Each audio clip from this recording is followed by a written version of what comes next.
다음으로 도수 설비하겠습니다. 도수라는 것은 우리가 물을 옮긴다는 거예요. 물을 옮기는데 교재 그림을 좀 참고해 주시면 뭐 댐부터 해서 댐 오른쪽으로 취수구가 있죠. 취수구가 우리가 발전을 위해서 물이 입구되는 겁니다. 물이 들어가는 겁니다. 그래서 물을 취한다고 해서 취수구라 하고, 그 다음에 침사지가 있죠. 침사지가 모래나 뭐 흙 이런 부유물 등을 가라앉히는 겁니다. 그래서 이 침사지는 유속이 0.2에서 0.25m/s로서 굉장히 작고요. 그 다음에 뭐 수로가 있습니다. 수로는 보통 유속이 2에서 3m/s 정도로 약간 빠르죠. 예, 약간 빠르고, 경사가 1000분의 1에서 1500분의 1인데 이것은 가로와 세로 밑변과 높이의 그 비율을 얘기하는 겁니다. 1000분의 1에서 1500분의 1. 이것도 우리가 수로의 종류에 따라서 그 경사도는 조금 다르고요. 그 다음에 뭐 조정지나 저수지 등이 있는 것도 있고 없는 것도 있는데, 그 다음에 그 끝에 보면 수조가 있죠. 수조가 있는데 이것이 물을 마지막에 모아서 이게 마지막에 모은 것을 우리가 수차로 보내주는 역할을 하는 것이 수조입니다. 수조고, 그 다음에 수압관은 보통 철로 되어 있어서 수압철관 이렇게 얘기를 하는데요. 수압철관에서 맨 끝에 있는 것이 수차에서 발전소로 이렇게 회전을 시켜주는 거죠. 그래서 이렇게 또 도수 설비에서 뭐 지금 해야 될 거 뭐냐면 취수구부터 수압 철관까지를 하나하나 중요한 부분을 살펴본다는 겁니다. 뭐 중요한 부분만 중심으로 해서 정리를 해주시면 되겠습니다. 일단 취수구부터 봅니다. 취수구는 댐에 저장한 물을 수로에 도입하기 위한 구조물입니다. 그래서 제수문과 스크린이 있는데, 제수문은 취수량 조절, 물의 양을 조절하는 것이 제수문이고요. 스크린은 불순물 제거입니다. 스크린에 쳐서 불순물 제거한다. 제진 설비 스크린이라고 합니다. 그다음 이 수로가 있죠. 우리가 보통 발전소 종류에 따라 다른데, 길이가 굉장히 짧은 것도 있고요. 굉장히 긴 것도 있습니다. 뭐, 긴 것 같은 경우는 제가 수력발전소 여러 군데 가봤는데, 긴 것 중에 한 군데가 합천댐이 있어요. 합천댐에 보면 그 수로 길이가 몇 킬로미터입니다. 몇 킬로미터를 거쳐서 와서 발전소에서 발전시키고요. 뭐, 예를 들어서 대청댐 같은 경우는 수로의 길이가 길지 않고 그렇습니다. 근데 수로는 취수구로부터 유입된 물을 수조까지요. 그림을 참고해서 공부해 주세요. 수조까지 도입하기 위한 설비가 수로입니다. 수로고요. 수로의 종류는 개거식, 열려 있다는 겁니다. 열려 있거나 혹은 터널로 되어 있거나 혹은 암거식으로 되어 있다. 이런 수로의 종류가 있고요. 수로도 무압수로가 있고 유압수로가 있습니다. 즉 무압수로는 압력이 적기 때문에 이것은 기울기가 조금 완만합니다. 1000분의 1에서 1500분의 1이고 유속이 2에서 4m 정도 되고요. 그 다음에 유압수로는 압력이 있다는 거죠. 이것은 뭐 댐이나 댐수로식 등에 사용되는 것으로서 기울기가 300분의 1에서 400분의 유속 3에서 5m 정도 되는 겁니다. 뭐 수로의 종류가 개거식, 터널식, 암거식이 있고 무압식, 유압수로, 그 다음에 역사이펀 등이 있다. 역사이펀은 뭐냐면 제가 말씀드리는 것처럼 수로 길이가 굉장히 길다 보면은 그 수로 위로 도로가 지나갈 수도 있고요. 뭐 기차가 지나갈 수도 있습니다. 그래서 폭이 넓고 큰 도로나 철도, 하천통 같이 땅 밑으로 관을 묻어서 수로를 설치하기 위한 설비를 역사이펀이라고 합니다. 역사이펀. 수로의 종류는 이렇게 돼요. 수로. 그 다음에 침사지입니다. 침사지는 말씀드린 것처럼 수로에 유입된 물 속의 토사 등을 침전시켜서 제거하기 위한 설비. 이것이 우리가 수차에까지 이런 이물질이 들어간 것이 한다면 수차에 문제가 생기기 때문에 이런 것들을 제거를 해야 되는데 1차적으로 침사지에서 제거하고요. 최종적으로 수조에서 제거를 하게 됩니다. 침사지는 유속 0.2에서 0.3m로 이것을 이런 부유물을 땅 밑으로 가라앉히기 위해서는, 바닥에 가라앉히기 위해서는 속도가 굉장히 느려야 되겠죠. 예, 그런 겁니다. 그 다음에 우리가 도수 설비에서 가장 큰 핵심은 이 수조입니다. 수조. 볼게요. 변전소의 부하 변동에 따른 유량을 조절하는 수압차가 떨어뜨리는 물의 양을 조절하는 거죠. 및 부유물의 최종적인 제거를 위한 구조물입니다. 즉 마지막에서 수조에서 토사 등을 이런 것들 최종적으로 제거하고요. 그 다음에 우리가 입구에서 물의 공기가 없더라도 이 수조는 최소 1에서 2분 정도는 전기를 발생시킬 수 있도록 1에서 2분 정도의 저장 능력이 있을 것입니다. 1에서 2분 정도의 저장 능력이 있을 거예요. 1시간에서 2시간 되면 엄청 커요. 1에서 2분 정도고요. 그 다음에 수조는 두 가지가 있는데 상수조라고 해서 무압수조입니다. 이 무압수조는 앞에서 한 것처럼 그냥 물의 양만 조정하는 거, 떨어지는 유량만 조정하는 것이 이것이 상수조입니다. 상수조, 무압수조라고 해요. 그 다음에 조압수조는 뭐냐면 압력을 조정한다고 해서 조압수조가 됩니다. 조압수조는 유압수조라고 하는데 다시 부하 변동에 대한 유량 조절도 하지만은 부하 변동 시 발생하는 수격작용 완화입니다. 수격작용이라는 것은 부하 등에 따라서 이런 것이 변하면은 관이 쪽 우리가 수조에서 수압철관으로 물을 떨어뜨려 주는데 그 밑에 부하에 따라서 이게 수압철관의 압력이 변하는 겁니다. 압력이 변하면 우리가 수압철관이 굉장히 커요. 지름은 3, 4m고요. 그래서 그 생각보다 물에 떨어뜨린 물의 양이 굉장히 많습니다. 거기에서 우리가 압력이 변하다 보면 수압철관이 깨질 수도 있고 수압철관이 손상이 될 수도 있습니다.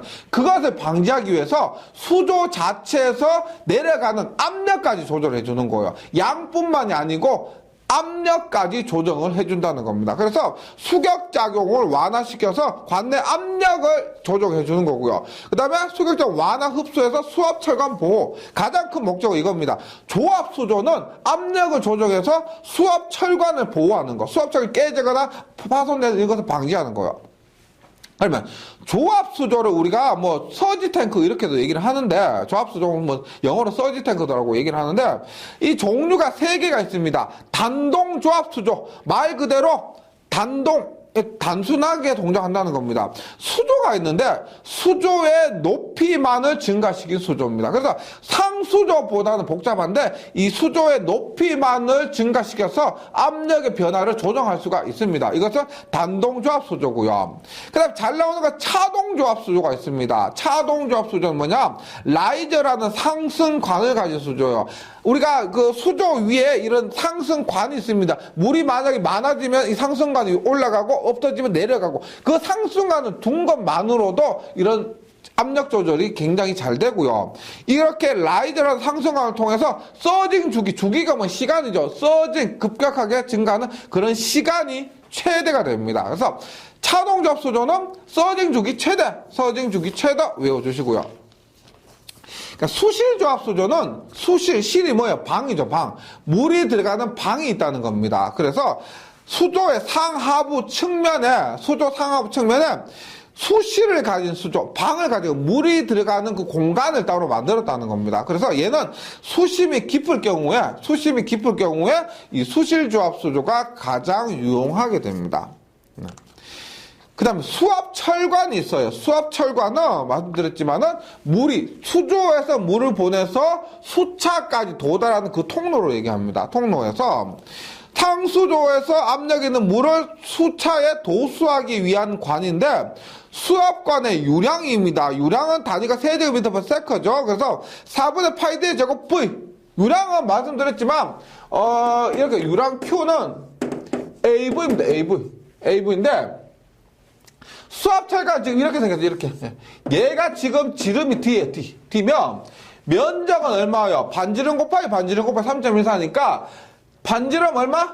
2분의 D 곱하기 2분의 D 곱하기 파이가 되고 V가 돼요. 따라서 얼마? 4분의 파이 D의 제곱 V의 세제곱미터 퍼 세커가 된다는 겁니다. 수압철관에서 내려가는 유량이에요. 유량이 이만큼 되고, 이 공식 정도는 기억을 해주시고요. 그 다음에 방수로가 있습니다. 방수로는 수차로부터 방출된 물을 하천에 도수하기 위한 것이 방수로가 됩니다. 방수로. 그 다음에, 이제 뭐, 도수 설비에서는 가장 중요한 게, 앞에서 말씀드렸지만은, 그 수차 종류 있죠. 수차에서, 뭐 차동조합 수조, 이런 것들이 중요하고요. 뭐, 나머지 것들은, 이런 보시고 나면 문제를 통해서 반복하시면 괜찮습니다. 예. 그 다음에 4번에 수차 및 그 부속 설비가 있습니다. 수차를 한번 볼게요. 수차가, 예. 혹시 전기 기기를 공부하게 되면은요, 동기 발전기가 있습니다. 우리 수력 발전, 화력 발전, 원자력 발전 전부 동기 발전기인데, 동기 발전기는 회전 계자형을 써요. 계자가 회전을 합니다. 그럼 수차가 뭘 회전시켜주나? 수차가 회전을 시켜주는데, 그 끝에, 축의 끝에 가보면 뭐가 있냐면은, 이 끝에, 예, 계자가 있는 거예요. 계자. 회전을 해서 그 계자를 회전시켜 주는 겁니다. 그래서 수차인데, 일단 수차는, 보세요. 수차는, 일단, 충동 수차와 반동 수차가 있습니다. 충동 수차와 반동 수차. 충동 수차는 우리가 펠턴 수차라고 해서, 고낙차. 예. 어떻게 우리나라에는 어울리지 않습니다. 왜냐면, 낙차가 몇백 미터인데요. 우리나라가 뭐 산도 많긴 하지만 다른 나라에 비해서 그렇게 높은 편도 아니고요. 그래서 이 높은 지역에 저수지가 있는 것도 많이 없습니다. 그래서 이 펠턴 수차 같은 경우는 낙차 굉장히 큰 곳에 사용을 하는데 우리나라는 그런 곳이 많이 없기 때문에 적절하지 않고요. 반동 수차는 우리가 전낙차와 중낙차와 전낙차. 얘가 고낙차고요. 그 다음에 중낙차와 전낙차로 이루어졌는데, 중낙차를 우리가, 프란시스요. 여기서 보통 시스. 중낙차. 차용으로 프란시스를 많이 사용하고요. 그 다음에 프로펠러. 그 다음에 카프라. 이것을 전낙차 용으로 많이 사용합니다. 근데 일단 보세요. 이런 게 있어요. 우리가 발전하는데 충동 수차, 펠턴 수차는 고낙차이기 때문에 낙차가 높습니다. 그래서 회전수에는 작고요. 회전수는 작고 반동 수차는 낙차가 작기 때문에 그 대신 회전은 빨리 해야 되는 거. 회전은 빨리 해야 되는 겁니다. 요런 것이 있어요. 그러니까 우리나라는 보통 반동 수차를 많이 사용하는데 반동 수차 프란시스 이런 것들을 하는데 이것이 낙차가 낮은 대신에 회전수를 빨리 해서 출력을 얻는 겁니다. 그리고 보세요. 그림을 보시면 쉽게 이해할 수가 있을 겁니다. 충동 수차는 물이 오죠. 물이 오면은 충동력으로 해서 회전을 하는 겁니다. 그래서 지금 보시면 축이 어떻게 됐어요? 물이 이렇게 오면 축이 이렇게 옆으로 회전하는 겁니다. 옆으로 회전하는데 반동 수차는 그 반동력을 이어서 회전해요. 그래서 이것이 축이 어떻게 이렇게 회전해요. 우리가 충동 수차는 옆에서 이렇게 회전하는 거고요. 반동 수차는 위에서 회전하는 거예요. 그래서 우리나라 수력 발전 가보면 이것이 이렇게 돌고 있어요. 이렇게. 계자가 이렇게 돌고 있습니다. 그래서 충동 수차, 반동 수차고요.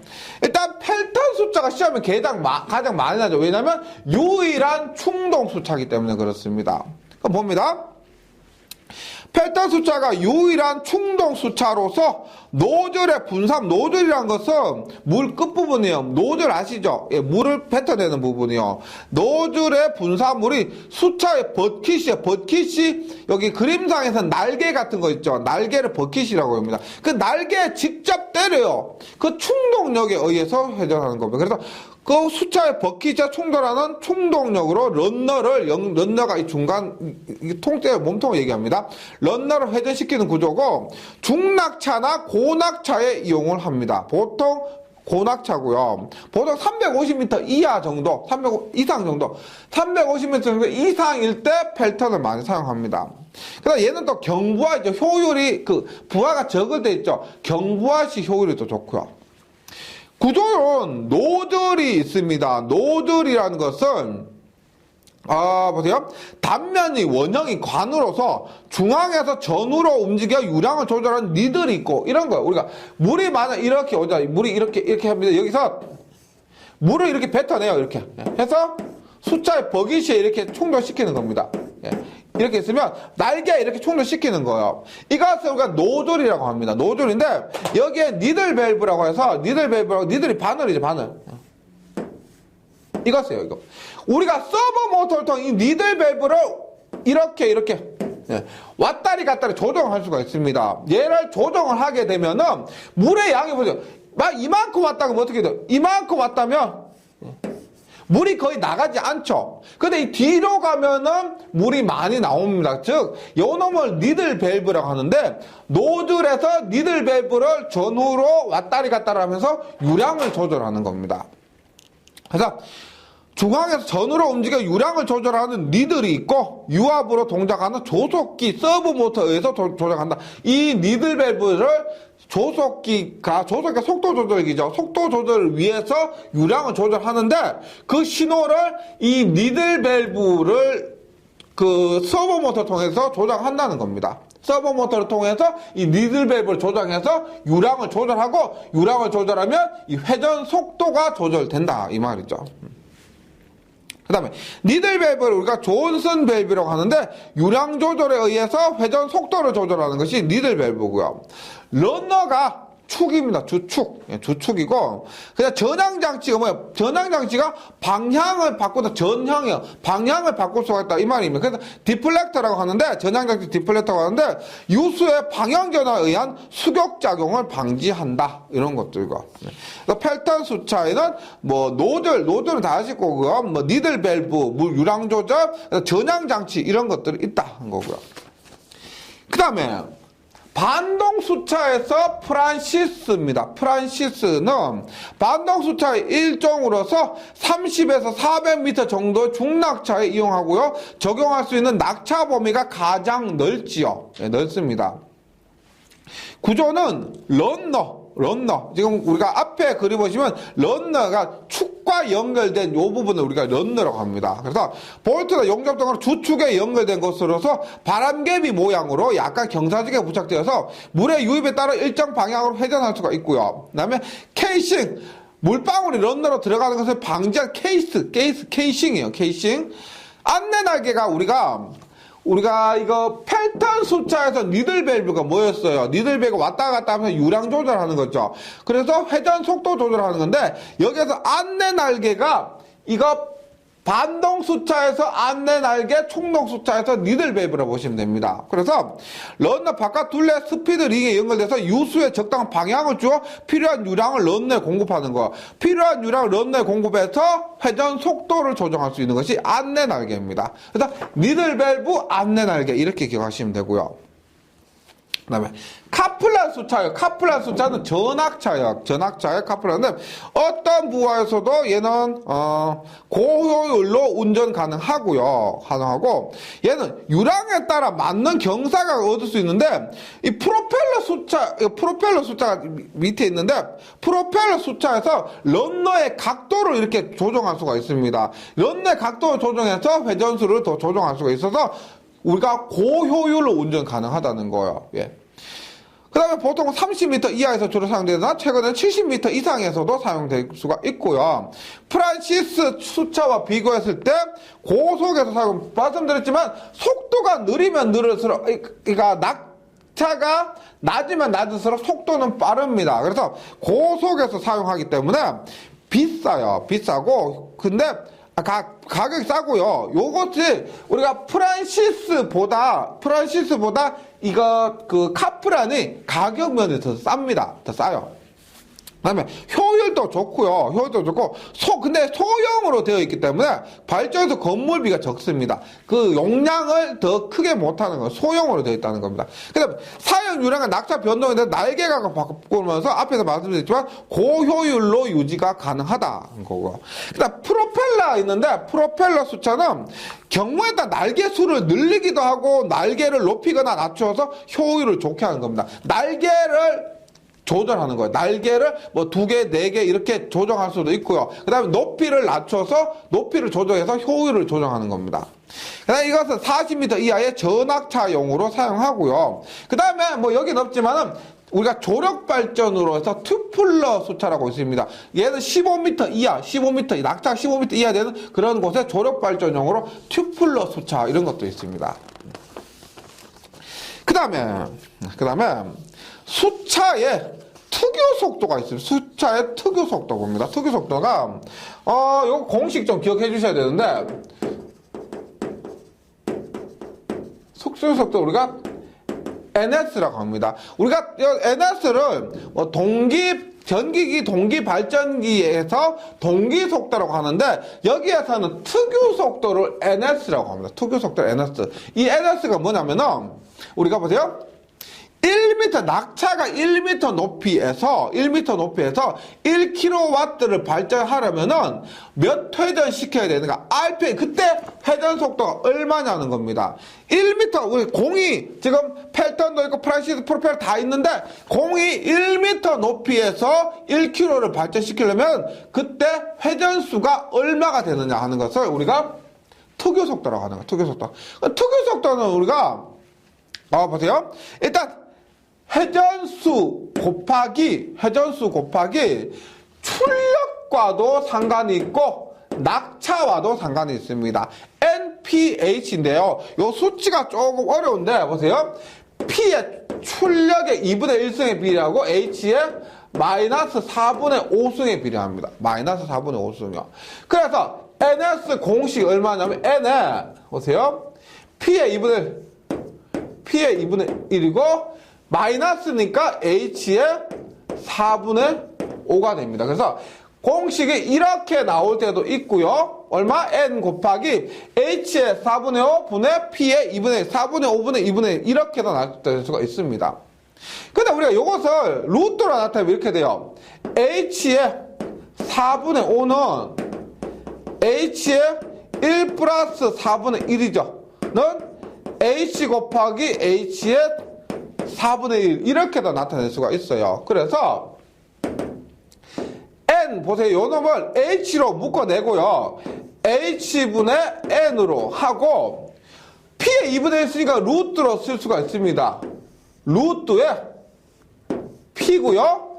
그 다음 H1을 바꿔냈으니까 H 4분의 1은 얼마? 루트에 루트 H 이렇게도 나타낼 수가 있습니다. 이렇게요. 그래서 특유 속도는 공식을 묻는 경우가 있을 겁니다. 공식을 묻을 수가 있는데 뭐 보통 이런 식으로 묻는데 간혹 예전에는 이런 식으로도 묻고 했었습니다. 그래서 특유 속도 공식 정도는 좀 기억을 해주시기 바랍니다. 특유 속도. 그 다음에 수차의 특유 속도 적용 낙차가 있는데 일단 이 특유 속도 NS가요. NS가 8턴에서는 12에서 21입니다. 12에서 21 정도고 적용 낙차는 보통 300 이상인데 보통 350 이상 정도 써요. 300, 350 이상 이렇게 되어 있고 8턴인데 특유 속도 12에서 21 기억해 주시고요. 프란시스는 H 플러스 20분의 13,000 플러스 50에서 특유 속도를 계산하면 약 45에서 350 정도 됩니다. 특유 속도 45에서 350. 그래서 펠턴보다 더 크죠. 그리고 적용 낙차는 프란시스가 30에서 한 400 정도 되고요. 카플러는 특유 속도 프란시스에 비해서 분자가 13,000이 아니고 20,000입니다. H 플러스 20분의 20,000 플러스 50에서 이것이 실제 특유 속도는 350에서 800 정도 되고요. 적용 낙차가 5에서 30 정도로 카플란이 굉장히 작습니다. 그래서 특유 속도를 하면은 특유 속도가 큰 순서대로 하면 카플란, 그 다음에 프란시스, 펠턴 이렇게 되죠. 즉 낙차가 작을수록 속도는 더 빠릅니다. 낙차가 클수록 속도는 느리게 되는 거예요. 그래서 순서는 카플란이 가장 작다. 그러니까 카플란 이렇게 되고요. 그 다음에 7번에 수차의 무구속 속도가 있어요. 무구속이 뭐예요? 구속하지 않는다. 부하가 없으면은 굉장히 높은 속도까지 올라갈 수가 있습니다. 그 속도를 얘기하는데 이것도 특유 속도와 똑같이 얘가 특유 속도 빠르면 무구동 속도 빠른 거예요. 그래서 무구동 속도 보시면 숫자가 전격 출력과 운전 중 갑자기 무부하가 됐을 때 상승할 수 있는 최고 온도로서 낙차가 낮을수록 빠릅니다. 그래서 무구동 속도 크기도 카플란, 프란시스, 프로펠러, 펠턴 이렇게 되죠. 카플란, 프로펠러, 프란시스, 펠턴 이렇게 되는 겁니다. 푸는 프로펠러, 프란시스 다 되고요. 그래서 프로펠러, 프란시스, 펠턴 이런 순서니까 꼭 좀 기억을 해주시기 바랍니다. 그 다음에 요거 보세요. 수차의 낙차 변화에 대한 특성 변화가 있습니다. 보세요. 낙차 변화에 대한 특성 변화니까 전부 H1분의 H2는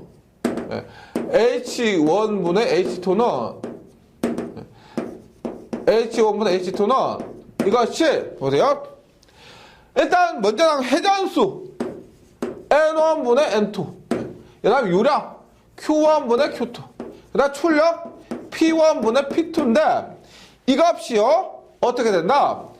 얘는 회전수 2분의 1, 유량도 2분의 1, 출력은 2분의 3이 됩니다. 2분의 3이 된다. 요거 공식 유도하고 그 하시고 할 거 없고요. 꼭 좀 기억을 해주시기 바랍니다. 우리가 추력 발전에서 출력 있죠. 출력 9.8 QH 그거 다음으로 계산 문제로 많이 나오는 것이 이겁니다. 낙차 H와 회전수, 유량, 출력 관계가 많이 나온다는 거죠. 그 다음에 수력발전 기타 설비가 있습니다. 수력발전 기타 설비가 있는데 일단 기타 설비요. 기타 설비고 봅니다. 입구 밸브 입구에서 내부 점검하고 물 내리면 안 되죠. 그래서 그런 것들을 차단하기 위해서 설치한 입구 밸브고요. 종류는 나비형, 스루스, 회전, 존슨, 충로 이런 것들이 있다. 입구 밸브고. 그다음에 중요한 건 조속기입니다. 조속기. 우리가 유량을 조절해서 속도를 조정하는 거예요. 앞에서 했지만은 우리가 충동 수차에서 니들 밸브, 그 다음에 반동 수차에서는 안내 날개. 그것이 조속기인데, 보세요. 부하 변동에 따른 속도 변화를 감지해서 수차 유량을 자동적으로 조절해서, 수동이 아니라 자동으로 합니다. 수차의 회전 속도를 일정하게 유지하기 위한 장치로서 펠턴 수차에서 니들 밸브, 반동 수차에서 안내 날개가 있습니다. 그 다음에, 조속기 동작 순서가 있어요. 조속기 동작 순서는 일단 평속기, 우리 평속기를 보통 스피드라고 하는데 회전 진자 이렇게 얘기합니다. 회전 진자에서 속도 편차를 평속기에서 검출을 해요. 평속기에서 회전 속도를 검출하고 배압 밸브는 우리가 배압 밸브 조정해서 유압의 통로를 바꿔주는 것이 배압 밸브입니다. 속도를 검출해서 유압의 통로를 바꿔 서버 모터에 주는 겁니다. 서버 모터가 니들 밸브나 안내 날개 자체를 조절해 주는 거죠. 그리고 나서 복원해 주는 겁니다. 원래대로 해주는 복원기구가 있는데 일단 부동장치 봅니다.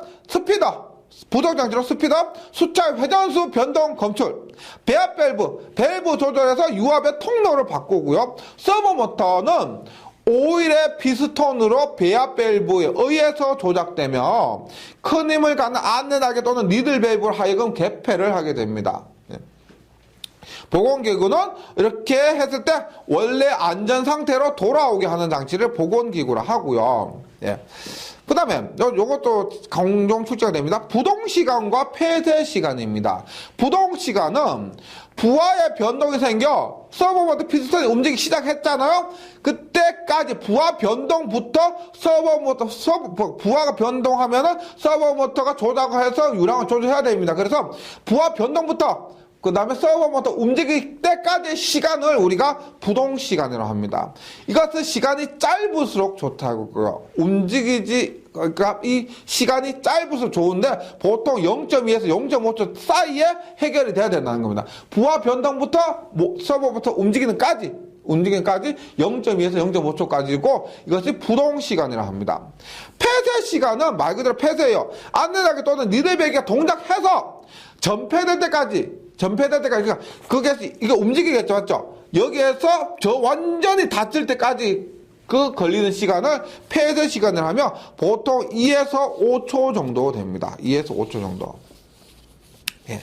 그래서 흡출관이에요. 흡출관이라는 것은 흡출관은 우리가 충동 수차에는 없고 반동 수차에만 있습니다. 반동 수차에서 결론적으로 낙차를 조금이라도 더 늘리기 위해서 이 흡출관을 쓰는 거예요. 흡출관은 반동 수차에서 그러니까 우리가 충동 수차는 원래 낙차가 크잖아요. 그래서 괜찮은데 반동 수차는 낙차가 적기 때문에 조금이라도 낙차를 늘리기 위해서 이 흡출관을 씁니다. 보세요. 반동 수차의 런너 출구로부터 방수로까지의 접속관으로서 런너 방수면과의 사이에 낙차를 유용하게 이용하는 것이 목적으로서 펠턴 수차는 없습니다. 없고. 그 다음에 제압장치는 부하 급변에 따라 수압과 상승 억제하기 위해서 조속기와 연동해서 수압관의 수압 상승 억제하기 위해서 제압장치를 쓴다. 그 다음에 수차의 마모와 진동인데요. 수차가 기계적으로 마모하고 진동하는데 수차에 생기는 고장으로서 캐비테이션, 요 6번에 나옵니다. 공동현상 캐비테이션에 의해서 수차가 마모되고 진동을 합니다. 그 다음에 토사나 점토 등이 혼입, 그 다음에 물 속에 산이 포함되기 때문에 침식 등에 의해서 수차에 마모나 진동이 생기고요. 그 중에서 중요한 것이 공동현상 캐비테이션입니다. 영어로 캐비테이션이고 한국말로 공동현상이라고 하는데 유체가 매우 빠른 속도로 흐르면 런너 날개 등의 면에 저압력이나 진공 부분이 발생해요. 그러니까 이게 너무 빠르게 하면 이것이 우리가 반동 수차가 우리가 이렇게 흐르죠. 이게 옆으로 흘러요. 이렇게 옆으로 할 때 물이 이렇게 부드럽게 이렇게 흘러줘야 됩니다. 부드럽게 들어가고 나가고 이렇게 회전시켜 줘야 되는데 그것이 압력이 너무 크면은 여기에 너무 크면 이게 부드럽게 붙어가지고 돌아가줘야 되는데 뭐 파도가 생기고 거품이 생기고 이러한 현상이 발생한다는 거죠. 그럼 거품이 생기고 진공 상태가 되면은 그 부분에 의해서 뭐 침식이 생기고 녹이 슬고 그런 현상을 우리가 공동현상 캐비테이션이라고 합니다. 그래서 유체가 매우 빠른 속도로 흐를 때 런너 날개 등의 면에 저압력이나 진공 부분, 거품 등에 의해서 이런 것이 생깁니다. 이런 현상인데 영향으로 수차의 금속 부분이 부식됩니다. 금속이 이런 공기와 물과 합쳐지다 보니까 부식하고요. 그 다음에 진동과 소음이 발생합니다. 진동과 소음이 발생하고 출력이나 효율이 저하되는 것이 이런 공동현상 캐비테이션의 영향이고 방지 대책으로는 너무 빨리 하지 말라는 겁니다. 그래서 수차의 특유 속도를 너무 높게 취하지 말 것, 너무 빨리 하지 말고 흡출관을 사용하지 말 것. 이것은 반동 수차였어요. 그 다음에 침식에 강한 재료를 사용하면 되고 수차를 과도한 부분부와 과부하에서 운전하지 말 것. 과부하에서 운전하지 말 것. 이런 것이 공동현상의 방지 대책이 됩니다. 네, 다시 말씀드리지만은 이 자, 발전 부분은, 이론 부분, 그냥 용어 정도 숙지하는 의미에서 간단하게 보시고요. 나머지는 두 번째 볼 때는 세 번째 공부하시는 그때는 문제 위주로 정리를 해주시면은 어차피 한 문제, 만이나 두 문제니까 크게 어려움 없고요. 그렇게 전력공학에서 부담이 적어질 겁니다. 다른 부분과는 공부방을 좀 달리 해주시고요. 그래서 여기까지 이론 정도 한번 정리해 주시고요. 문제 풀이 시간에 다시 뵙도록 하겠습니다. 수고하셨습니다.